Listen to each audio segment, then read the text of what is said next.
So if you're not sure whether to push for a voiceover career or not, today I'm going to give you 5 things you should know before you press record. And you better stick all the way until the end because I usually give my best tip for last. I just Hey, what's happening? It's good to see you back here. And if this is the first time we're meeting, my name is Anna. Welcome to my channel. It is pouring outside and I was supposed to do some voiceover work today.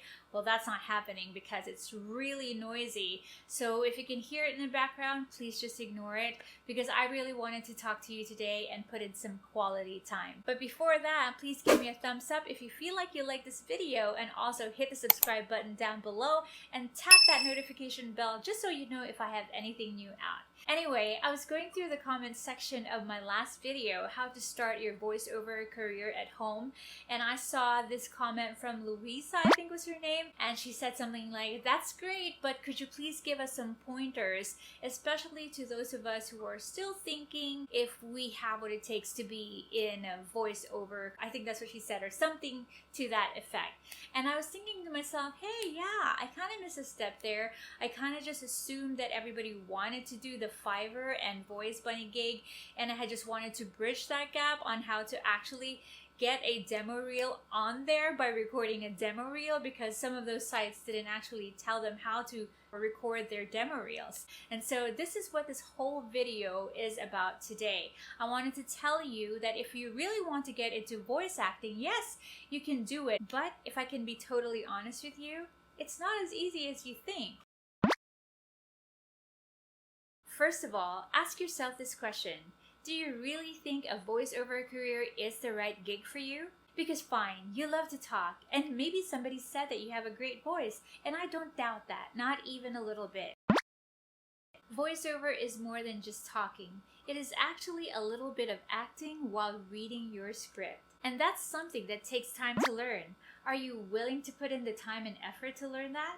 Secondly, you need to be able to handle rejection and handle it well. Yes, there are a lot of auditions on Fiverr, on Voice Bunny, and every other website, and a lot of companies looking for voiceover actors for their ads. But it's a competitive world. There's a lot of voiceovers out there also wanting that job you want.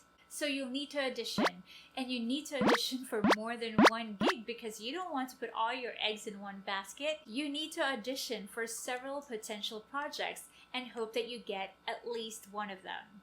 And let's just say you get the gig. Are you ready to take directions from your client, your director, or your producer? And believe me, they're gonna want some revisions. So that means you will need to re-record and re-record and re-record. Can we just get over the American accent? Just because somebody has an American accent doesn't automatically mean that they will be a great voiceover. But if that's something that you want to learn, you can go ahead and do it.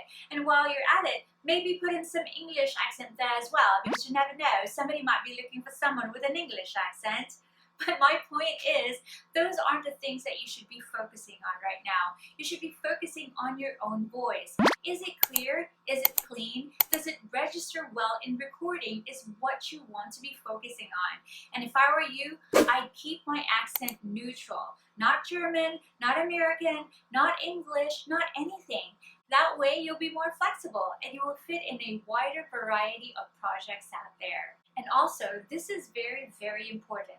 Try to improve your voice. It's perfectly okay to look up to someone that you really admire and learn from them, but don't copy them. Because if a potential client is looking for that particular voice that you're copying, chances are they would hire the person that you admire. And that person you admire can be auditioning for that same project you're going for too.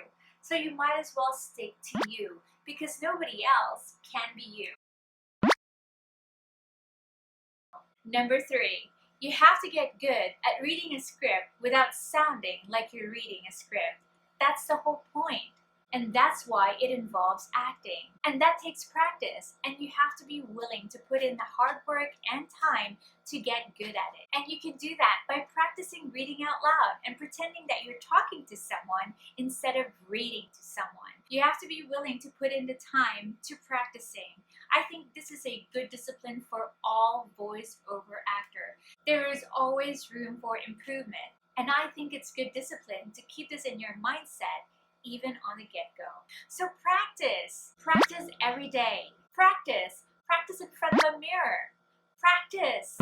Practice with your friend. Yes, practice is the key word. This will also help you in getting used to hearing the sound of your own voice. And don't worry, nobody really likes the sound of their own voice, especially when you're hearing it for the very first time in recording. But if you don't get used to hearing the sound of your own voice, then you'll feel embarrassed or awkward when you're auditioning for something. But if you keep on practicing and you get used to hearing your own voice, then you'll start to sound more and more confident. And that's what clients want to hear.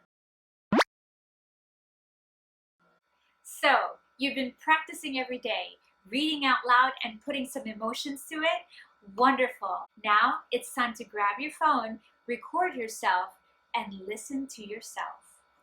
Grab a script off of the internet and read it the way you would read it in an audition. Now listen to yourself in the recording and evaluate yourself honestly. Are you enunciating your words correctly? What are the words you're having problems pronouncing? And then look up that word and find out how it's properly pronounced. 3. Are you overmodulating? To be honest, I'm not a fan of overmodulation. I feel like it creates a wall between you and your audience. Like you don't go around saying, "Hello, my name is Anna. What's your name?" Or "Welcome to the Empire State Building." Right? It's mostly like, "Hi, my name is Anna. How are you doing today?" Or "Welcome to the Empire State Building. We hope you have a wonderful stay." I don't know what they say.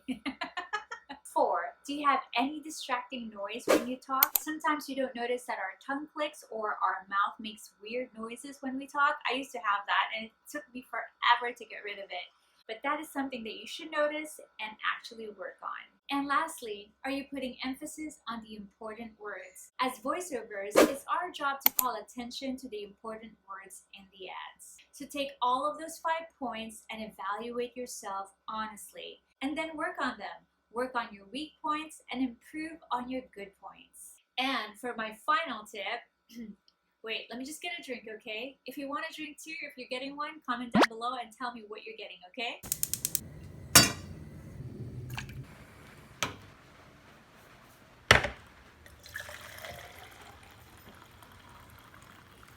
And I'm back with my hot salabat, perfect for this rainy weather and perfect for when your throat is kind of feeling iffy. So this is my go-to remedy drink. So cheers! So before I get to my 5th tip, let me just ask you to give me a thumbs up if you're liking this video so far. Please hit the subscribe button down below if you haven't yet.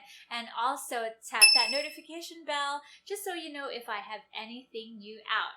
So are you ready for my 5th tip? My 5th tip is,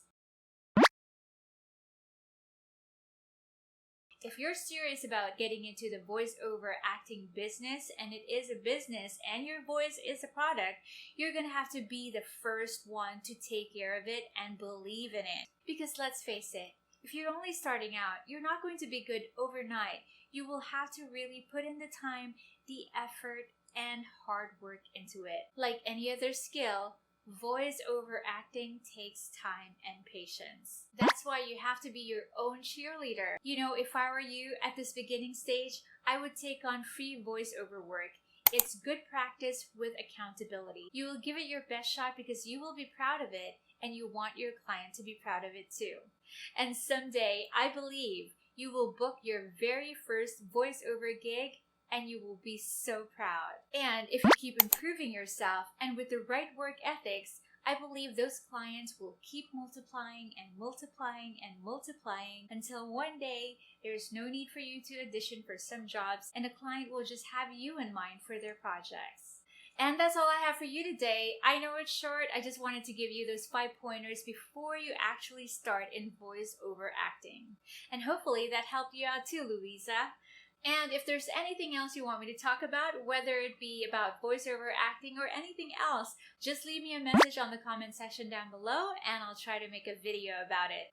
In the meantime, please give me a thumbs up if you found this video helpful, and also share it with your friends who are trying to get into voiceover acting. Also, hit the subscribe button down below and tap that notification bell just so you know if I have anything out. And with that, I'll wish you all a fantastic day and I'll see you on my next video. Cheers! Mabuhay! Welcome aboard this Philippine Airlines flight. Before we depart, we want to let you know that we care about your safety.